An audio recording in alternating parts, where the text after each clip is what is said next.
Finally, after a torturous 36 hours of labor, the worn-out new mother was cradling her adorable newborn girls in her arms. But something about the doctor's apology had unsettled her. Welcome to USA Stories channel. Do not forget to subscribe and activate the bell button to receive all new updates. Now let's go to the story. The doctor let out a spine-tingling scream that was undoubtedly audible from at least 5 rooms over. The doctor realized he needed assistance because, although he had anticipated a challenging twin birth, he was never prepared for this. Jessica and Matthew became agitated. The doctor started shouting for aid, which surprised them. The doctor finally came back into the room, perspiration running down his brow, but he was getting the assistance he needed. All they had to do now was go to work. Jessica and Matthew were completely taken aback when they initially learned they were expecting. Jessica found out she was pregnant with twins after rushing to the hospital for an ultrasound. Originally, they had not intended to have only one child, but now they were expecting 2. Even though Jessica and Matthew didn't have a romantic connection yet, they were good friends from their time at university. It never occurred to any of them that there would be anything more than friendship. They began sharing beds after a night out, but one morning, Jessica woke up feeling quite queasy. She made the hasty decision to run to the pharmacy and get many pregnancy tests as she began to panic. She was taken aback after taking the first exam. She was found to be pregnant by the test. She had to talk to Matthew right now. Actually, he was quite encouraging. He completely understood when she told him she couldn't bring herself to undergo an abortion. He expressed his desire to support her and the child. The couple soon found out that they were expecting not 1 but 2 children. This implied that Matthew would need to be much more involved because the pregnancy was now much more complicated. Matthew invited her to move in with him after some discussion. He worked from home most of the time and had a respectable-sized workspace. Matthew understood deep down that he wasn't in love with Jessica.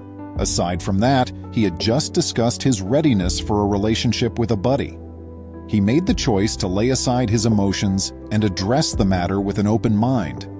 Maybe a few months of cohabitation and becoming pregnant might make him reconsider. In every manner he could, Matthew was providing Jessica with excellent care. Every day he prepared dinner for her and made sure she slept well. Matthew felt his distance from Jessica growing every day while she was beginning to fall more and more in love with him. They carried on in this manner until approximately 1 month prior to Jessica's due date. Her large tummy, swollen with twins, made it difficult for her to move. Her health really began to deteriorate at that point, and she was forced to stay in the hospital for the remainder of the time until her due date. While Matthew made every effort to be in the hospital, he also enjoyed having the house to himself once more. He felt a shudder go down his spine, picturing what it would be like to have Jessica and the 2 infants with him at all times. After the birth, how was he going to convince her that he really thought she should return to live with her parents? Matthew realized he couldn't tell her this straight away because of the state she was in at the moment. It was probably time for him to do it sooner. Jessica remained quite weak, but her condition recovered after a few days in the hospital. There was reason for gratitude over her situation at the moment. As Jessica's circumstances improved, Matthew was relieved of some of his tension, but he was still quite concerned. As he made his way to the hospital, several ideas were racing through his head. Nurses were running past him into Jessica's room, he noticed as he approached her door.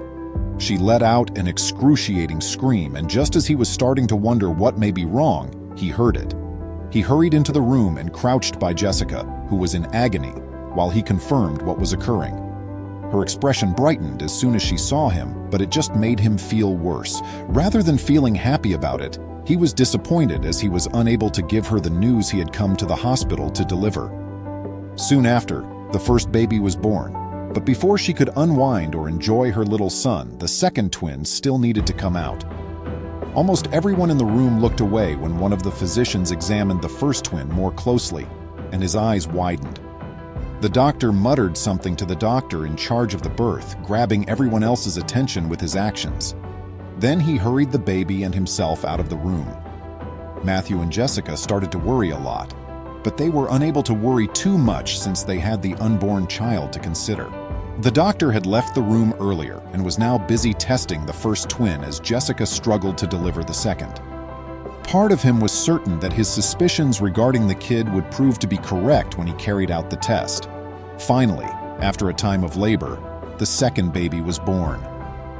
A little sense of relief washed over Matthew and Jessica from their mounting tension at this development. They were afraid of the doctor's opinion of the first infant the instant they recalled him. The physician came back inside and started mumbling while lowering his head.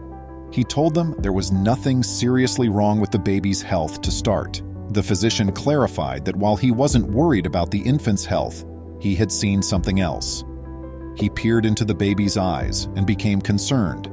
The couple's first concern was that their child was blind or had a comparable condition. The doctor swiftly put the concept out of their thoughts by explaining that it had to do with the color of the baby's eyes. He said the kid looked adorable with his gorgeous brown eyes, but there was a problem. Matthew and Jessica both had blue eyes, making it nearly impossible for the newborn to have brown eyes. The physician went on to explain as they continued to consider what the doctor had stated. He indicated that a few rapid DNA tests would be the best way to solve the riddle of the baby's brown eyes. It was discovered that Matthew was not the baby's father after comparing the baby's DNA to Matthew's. Matthew was completely taken aback by the results of the DNA test. Jessica seemed surprised, but not as surprised as one might have thought. Since she had always understood that what had transpired was conceivable, she wasn't very startled. Now that the truth was in the open, all she could do was reveal the remaining undiscovered events.